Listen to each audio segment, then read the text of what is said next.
So dahil nga sa nangyari na nabuntis ni Tisoy ang kanyang mommy, ayan, nagpasya na kaming ipakapon si Tisoy. Tisoy? Yes, si Tisoy. Tapos, isasabay na namin yung kapatid niya na 8 months old na lalaki din, si Bob. Ayan si Bob. Hintay na. Noong Friday, June 27, naka-schedule silang kapunin. Niregister ko sila online dun sa Kapon Outreach ni Doc Gab. Malapit lang kasi dito sa amin, kaya sinamantala ko na.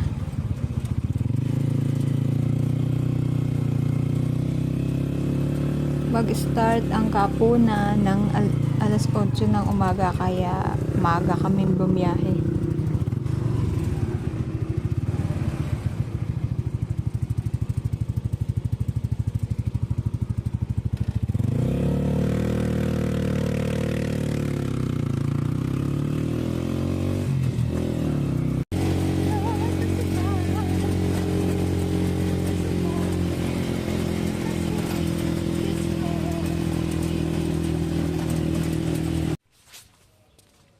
Tapos eto, pagdating namin sa gym, medyo madami na rin mga pusa na nakapila.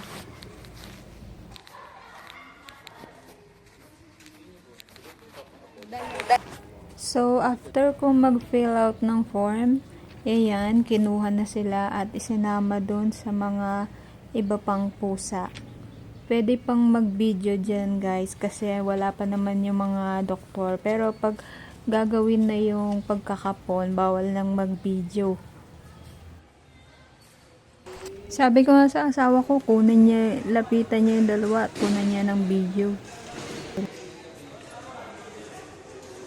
Bob? Hello?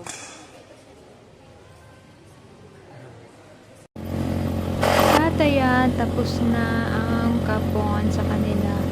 Pagsakay namin ng tricycle, itong si Bob, nagising. Tapos ito naman si Tisoy, ayan, wala pang ulirat. Ito si Bob, gising agad eh.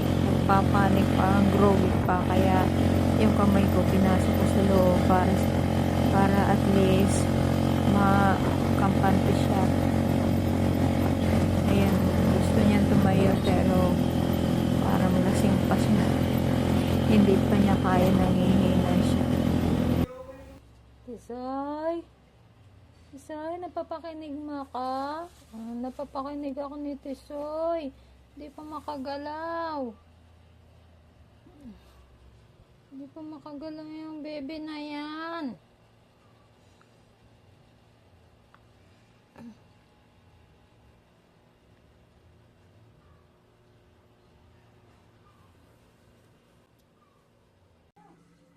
Ito si Bob, kinulong ko muna kasi nga natutumba-tumba pa siya.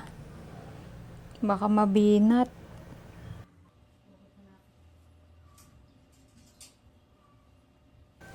Itong si Tisoy, matagal lang effect sa kanya ng anesthesia.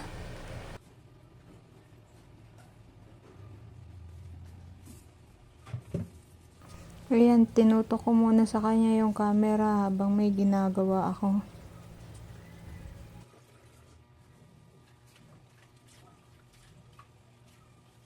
Fast forward ko ng konti kasi medyo matagal yan.